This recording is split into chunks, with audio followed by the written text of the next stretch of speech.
Hello and welcome to the IG Market Headlines. I'm Brenda Kelly. Today is the 15th of July 2013. Today's been a perfect example of how the equity markets do not reflect the global economy. We saw the actual GDP figures for China coming in line at 7.5%.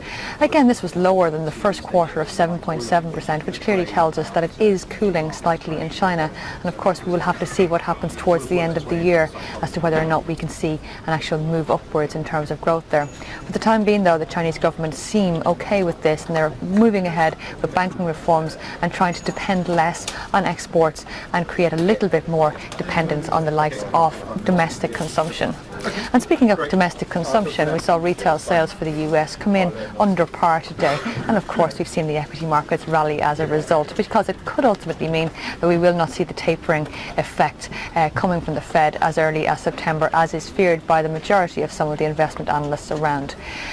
The FTSE at the moment is triggering the 6600 level. It has found key resistance at that particular point, and of course the mining sector is what is dragging it up by its bootstraps, as well as that you have banking also leading the pack today. So the key components of the FTSE are all higher on the day, but we will have to see a market close on a daily basis above the 6600 level if we are to see a retake of those highs that we saw earlier this year.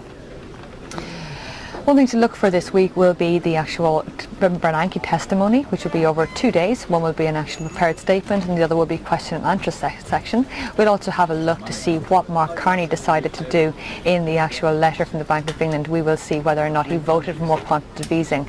Of course, we have forward guidance from the Bank of England, but any more quantitative easing would more than likely be quite dovish for the pound, which is already under some pressure. We have seen a little bit of a pullback on that today owing to the weaker dollar.